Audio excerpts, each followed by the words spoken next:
विभिन्न चाडपर्वहरू दशैं तिहार लगायत अन्य विभिन्न चाडपर्वहरूको लागि यदि तपाईले शुभकामना खालका पोस्टरहरू अथवा फोटोहरू तयार गर्न चाहनुहुन्छ आफ्नै मोबाइलबाट एकदम राम्रो क्वालिटीको भने आज मैले तपाईलाई सम्पूर्ण जानकारी दिनेछु प्र्याक्टिकली रूपमै कसरी बनाउने भनेर। साथीहरु नमस्कार, म स्टिनफो सदीइन्फो च्यानलमा तपाईहरु सम्पूर्णलाई हार्दिक स्वागत गर्दैछु र नजिक आइरहेको विजयादशमीको पनि शुभकामना दिन चाहन्छु। लागौं प्र्याक्टिकली रूपमै मोबाइल स्क्रिनतर्फ। तपाईले पिक्सल ल्याब तपाईले सर्च गर्दाखेरि यहाँनिर पिक्चर एडिटर भनेर देखाउँछ। यो एप्लिकेसनलाई तपाईले इन्स्टल गर्नुहोस् आफ्नो मोबाइलमा र त्यसपछि एउटा अर्को एप्लिकेसनलाई पनि तपाईले यहाँनिर इन्स्टल गर्नु होला जुन तपाईलाई एकदमै काम लाग्नेछ। सर्च म्यान भन्ने छ यहाँ, image search man. Image search man भनेर प्ले स्टोरबाट यसलाई पनि इन्स्टल गर्नुहोस् र गरिसकेपछि यहाँबाट तपाईले विभिन्न कुराहरू खोज्न सक्नुहुन्छ। जस्तै नै मैले शुभकामना यसरी लेखेँ, यहाँनिर शुभकामना लेखेर पीएनजी टाइप गर्नु होला र यसरी मैले क्लिक गर्दैछु, खोज्दैछु। अब यिनीहरू विभिन्न खालका यसरी डिजाइन गरेका शुभकामना लेखेर आउनेछन्, तपाईले हेर्नु होला।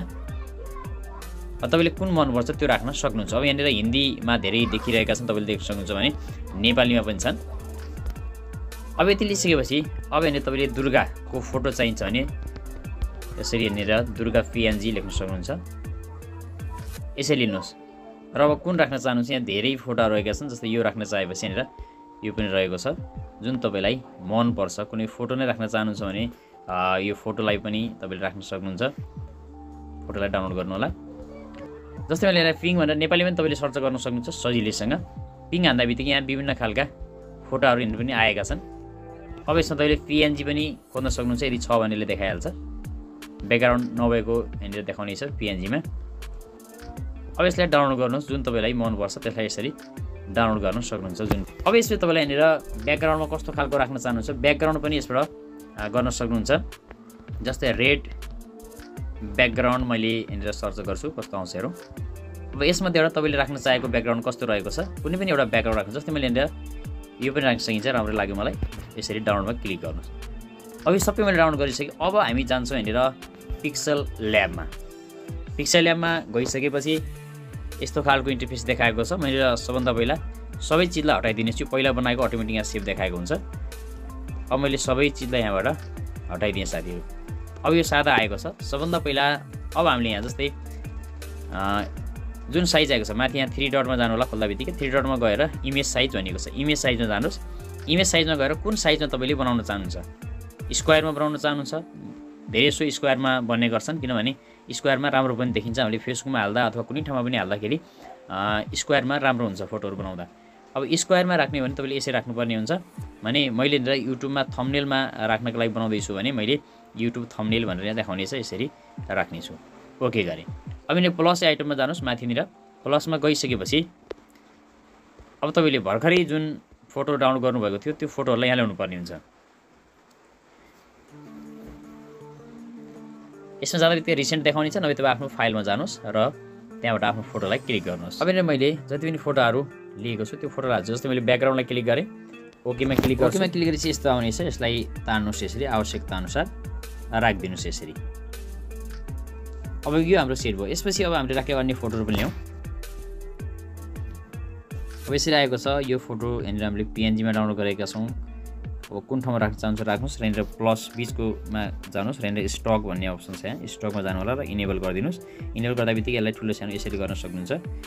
अब यसरी सेट गर्न सक्नुहुन्छ। यसको चाहिँ तपाईँले यहाँनिरबाट स्याडो पनि दिन सक्नुहुन्छ। यहाँ स्याडोमा जानुहोस् र कुनै एउटा स्याडो दिनुहोस्। यसरी कहाँ राख्न चाहनुहुन्छ त्यहाँ राखेँ। मैले जस्तै बिचमा राखेँ।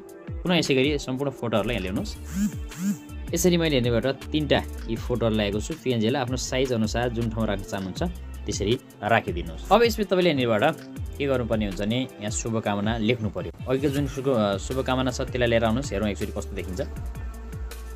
क्लिक गरिसकेपछि हामीले माथिल्लोलाई यसरी काटिदिनु होला। जति आवश्यक छ त्यसलाई मात्रै यसरी सिलेक्ट गर्नुहोस् सबभन्दा पहिला र ओकेमा क्लिक गर्नुहोस्। यस्तो आउनेछ भने अब यहाँनिरबाट थोरै यहाँनिर साइडमा मैले तपाईँलाई अप्सन देखाउने छु। यहाँनिर इरेज कलर भन्ने छ, इरेज कलर जानुहोस्, यसलाई अन गरिदिनुहोस्। अन गरेर गइरहेको छैन यो जुन माइक जस्तो चिन्ह देखाएको छ ब्रसको, ब्रस जस्तोमा लैजानुहोस्। यहाँनिर जुन कलरलाई हटाउने त्यो कलरमा क्लिक गरिदिनुहोस्। यो हट्ने छ। फेरि स्टकमा आउनुहोस्, स्टकमा आएर यसलाई अन गरिदिनुहोस्। त्यसपछि स्टक यसरी तपाईँले मिलाउन सक्नुहुन्छ आवश्यकता अनुसार। र माथि ब्याकग्राउन्ड अझै मिलिरहेको छैन देखिरहेको छ भने अझै यसलाई यसरी बढाएर यसलाई चाहिँ क्लियर गर्न सक्नुहुन्छ तपाईँहरूले यसरी। अब यसरी मैले राखेको छु यहाँनिर। आवश्यकताअनुसार राख्न सकिन्छ। त्यसपछि तपाईँले यहाँनिर स्याडो पनि दिन सकिन्छ, कुनै कलर यसलाई दिनुहोस् यसरी, जुन कलर दिन चाहनुहुन्छ जस्तै सेतो कालो अथवा जुन कलर पनि दिन सकिन्छ। यदि तपाईँलाई यो लेखेको यदि मन परिरहेको छैन भने त्यो अवस्थामा तपाईँले यहाँ माथि तपाईँले यहाँनिर एमा जानुहोस्। यहाँनिर एमा गइसकेपछि यहाँनिर टेक्स्ट प्लस भन्ने देखाउनेछ, यसरी आउनेछ। अब यसरी आइसकेपछि यसमा टेक्स्टमा क्लिक गर्नुहोस् अनि फन्टमा जानुहोस्। यहाँनिर अलिकति यता आएर फन्टमा जानुहोस्। फन्टमा जाँदा बित्तिकै यहाँनिर विभिन्न फन्टहरू देखाएको छ भने यहाँ बिचमा माई फन्ट रहेको छ। माई फन्टको साइडमा यहाँनिर मैले एरोले देखाइरहेको छु, टी लेखेर प्लस गरेको छ, यहाँनिर फोल्डर प्लस छ। यदि तपाईँले अरू फन्टहरू हाल्न चाहनुहुन्छ भने त्यो अवस्थामा तपाईँले गुगल क्रोममा गएर फन्टहरूलाई चुज गर्नुहोस् अथवा सर्च गरेर त्यसलाई डाउनलोड गर्नुहोस् सबभन्दा पहिला। अनि कुन फाइलमा छ यहाँ क्लिक गर्नुहोस्, यसरी प्लसमा गर्नुहोस्। प्लस गएपछि जस्तै मैले यहाँनिर भर्खरै डाउनलोड गरेका फन्टहरू रहेका छन्, एएमएस चन्द्रकान्त टिटिएफ भन्ने छ, यो राम्रो फन्ट रहेको छ भने 001 ARL भन्ने पनि यहाँनिर रहेको छ। यो दुईटा मात्रै कुनैलाई पनि यसरी क्लिक गरिदिनुहोस्। क्लिक गरेपछि हाम्रो फन्ट यहाँ एड भएर आउनेछ। यहाँ मेरो फन्ट तल एड भएको छ, जस्तै यहाँ यसरी देखाएको छ, यिनी फन्टहरू यहाँ देखाइरहेका छन्। यो फन्ट छ, ओकेमा मैले क्लिक गरेँ। गरेपछि अब यसलाई फेरि एडिटमा जाउँ, गएर अब के लेख्नुपर्ने हो हामीले यहाँ लेख्नुपर्ने हुन्छ।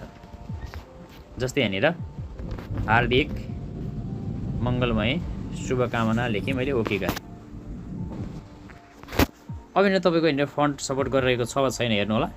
र एउटा अरू फन्टलाई पनि तपाईँले चुज गर्न सक्नुहुन्छ। यहाँ विभिन्न धेरै खालका फन्टहरू रहेका छन्, तपाईँले देख्न सक्नुहुन्छ। यसरी माथि कस्तो खालको देखिन्छ त्यो पनि यहाँनिर देखाइरहेको हुन्छ। मानव मैले यो फन्टलाई यहाँनिर लिएँ। अब यो शुभकामना नराखेर तपाईँले सिधै यसलाई पनि राख्न सक्नुहुन्छ। यहाँनिरबाट कुन मनपर्छ हेर्नु होला।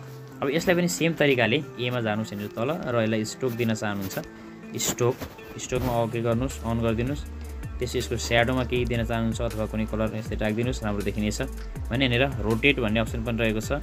विभिन्न तरिकाले तपाईँले रोटेट पनि गर्न सक्नुहुन्छ। यसरी हेर्नु होला, कुनै पनि राख्न सक्नुहुन्छ र यसलाई आफ्नो साइज अनुसार राख्न सक्नुहुन्छ। हेर्नु होला, यसरी गर्नु होला। अब जे कुरा लेख्नु छ तपाईँले यसमा लेख्नुहोस्। अब यसपछि मैले यसरी राखेँ, यसलाई पिङलाई तल ल्याएको छु र यहाँनिर यो फोटोलाई बिचमा मैले राखेँ। आफ्नो तरिकाले सेट गर्नु होला। अब यहाँनिर तपाईँले आफ्नो फोटो यदि राख्न चाहनुहुन्छ भने के गर्नुहोस् भने प्लसमा जानुहोस्, ग्यालेरीमा जानुहोस् र आफ्नो फोटोलाई क्लिक गर्नुहोस्। अब मैले यहाँनिर फोटोलाई क्लिक गरेको यसरी ओकेमा क्लिक गरेँ, यहाँनिर फोटो मेरो आएको छ। अब यहाँनिर तपाईँले कहाँनिर सेट गर्न चाहन्छ गर्नुहोस्। अब यहाँनिर यसको ब्याकग्राउन्ड आइरहेको छैन, यो कसरी गर्ने भन्ने कुरा तपाईँलाई होला। तपाईँले त्यसको लागि के गर्नुहोस् भने यहाँनिर गुगल क्रोममा जानुहोस्। गुगल क्रोममा गइसकेपछि तपाईँले यहाँनिरबाट एउटा वेबसाइटलाई सर्च गर्नुपर्ने हुन्छ। वेबसाइटको नाम म यहाँ तपाईँलाई भन्नेछु, remove.bg लाई क्लिक गर्नुहोस्। यहाँनिर पहिलो वेबसाइट देखाउनेछ। अब यसमा यस्तो खालको देखाउनेछ भने फ्री रहेको छ। यसमा तपाईँको कुनै पनि फोटोको ब्याकग्राउन्ड हटाउनुहुन्छ। अपलोड इमेजमा क्लिक गरिदिनुहोस् अनि आफ्नो फोटोलाई यहाँनिरबाट अपलोड गर्नुहोस्। जस्तै मैले यहाँनिर फोटोलाई अपलोड गरेको छु, क्लिक गरेँ। अब यहाँनिर मेरो फोटो अपलोड भएर यहाँ पछाडिको ब्याकग्राउन्ड हटिसकेको छ। ओरिजिनलमा हाम्रो ब्याकग्राउन्ड यस्तो रहेको छ भने यता रिमुभ ब्याकग्राउन्डमा यसरी रहन्छ। यसलाई डाउनलोडमा क्लिक गरिदिनु होला। डाउनलोड गर्दा बित्तिकै तपाईँको ब्याकग्राउन्ड हटेको फोटो यहाँ आउनेछ। अब यहाँ जुन पनि फोटो ल्याउनु होला, मैले यो फोटोलाई गरेको छु। अब यसपछि यसको साइजलाई आफ्नो तरिकाले सेट गर्नुहोस्, कुन साइजमा राख्न चाहनुहुन्छ। अब मैले यहाँनिर यसरी राखेको छु। यसमा स्ट्रोक पनि दिन सक्नुहुन्छ। साइडमा स्ट्रोकमा क्लिक गर्नुहोस् र यसरी ल्याइदिनुहोस् र यसको स्याडोलाई पनि तपाईँले मिलाउन सक्नुहुन्छ, मिलाउनुहोस्। र मङ्गलमय शुभकामना जो दिएको छ एमा क्लिक गर्नुहोस् र यहाँनिर टु फ्रन्ट भन्ने अप्सन छ, अगाडि आउनेछ। यसरी अगाडि आइसकेपछि यसलाई पनि साइज यसरी मिलाउनुहोस्। अब हेर्नुहोस्, यति कुरा हामीले यहाँ गरिसकेका छौँ। धेरै कुराहरू हामीले मिलाइसक्यौँ। अझै पनि कुनै कुरा तपाईँलाई मिलाउनु पर्ने जस्तो लाग्छ, थप्नुपर्ने लेख्नुपर्ने खालको छ भने तपाईँले सम्पूर्ण कुरा मिलाउन सक्नुहुन्छ। आफ्नो नाम पनि लेख्न सक्नुहुन्छ तल यहाँनिर। आफ्नो नाम लेख्नको लागि पुनः यहाँनिर टेक्स्टमा जानुहोस्। टेक्स्टमा गएर यहाँनिर यसरी यसलाई एडिट गर्नुहोस्।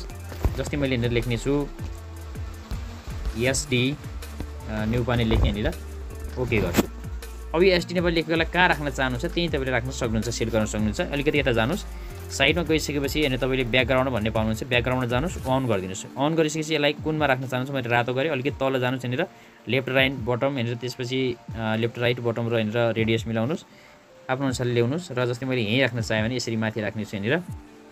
अब यसमा अब यो जुन फन्ट रहेको छ यसलाई बोल्ड गरिदिनुहोस्। यहाँनिर मैले बोल्ड र इटालिक गरेँ हैन। तपाईँले पनि यो तरिकाले गर्नु होला जुन राख्न चाहनुहुन्छ। यसको ब्याकग्राउन्डलाई बढाउन घटाउन सक्नुहुन्छ। जस्तै लेफ्टतिर यसरी बढाउन सक्नुहुन्छ र राइटतिर यसरी बढाउन सक्नुहुन्छ। जति बढाउन चाहनुहुन्छ बढाउनु होला। जस्तै यहाँनिर मैले अब SD न्युपानी भनेर यसरी चाहिँ सेट भएको छ। अब यदि तपाईँलाई सम्पूर्ण कुरा सेट भइसक्यो जस्तो लाग्छ भने यहाँनिर माथि यो आइकन जो देखाएको छ यसमा क्लिक गर्नुहोस् र यहाँनिर सेभ एज इमेजमा जानुहोस्।